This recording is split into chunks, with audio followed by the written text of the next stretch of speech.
I was 18 years old when I started my apprenticeship as a watchmaker. And the first day I stepped in the workshop, it was something hot and cold.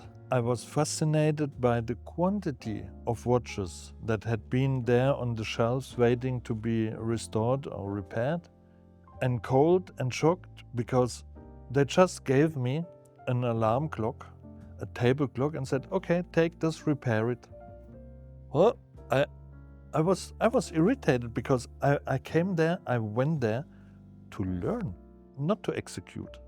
Of course, executing is a part of apprenticeship, but I expected that there will be someone who will show me how to disassemble, what to look at, what are possible defects in a watch. Nothing like this. And it continued a little bit by like that. But this was the first day, the day of irritation.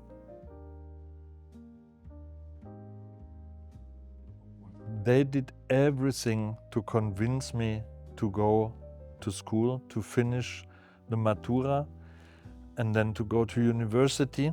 I made an internship during the summer vacation in this museum.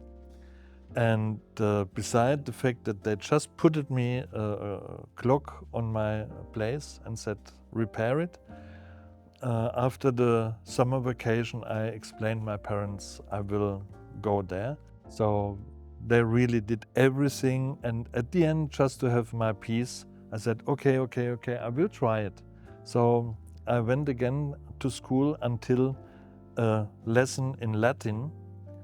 And there the teacher behaved as he used to behave, and that was then really enough.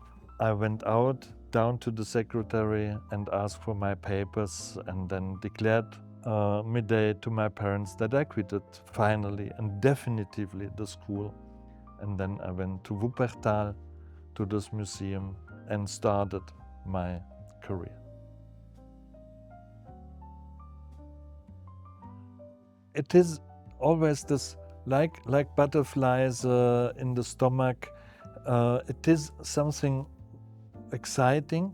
You have a watch or a clock in front of you. She made years and years a job, and now you have to bring her back to life. I have to explain, I learned in a watch museum, so there are all those who came to the end of their lifetime but had to be brought back to life. And this respect in front of the craftsmanship, of the quality of the watchmakers of the past, to see the love, what they put it into their work, that is something that really lifts up the hairs, that gives you goose skin when you are able to see things like that. And you have the right to touch those objects. This is still today, I have this feeling of fascination, those butterflies, and that is very nice to have this. There is no one person that shaped my way of thinking. I'm convinced it's the whole surrounding. So it is my grandparents from both sides, my parents, my sisters, my brother, the teachers at school, already in the kindergarten. They form you, they shape you. So I think it's mainly based on the surrounding I grew up, and that was a very, very German surrounding. So a promise is a promise. There is no gray, there is black or white. If you give a promise, then there is no discussion behind anymore. And that is how I then followed all my life. To realize that watchmaking will become my entire life, that took quite a few years. It took books and books to read. I don't know how many books I read, but always you find new things, interesting things. And there's a moment when I realized whatever I will be reading, there is still something to discover. And that richness, what you have in watchmaking, I could not imagine to find anywhere else.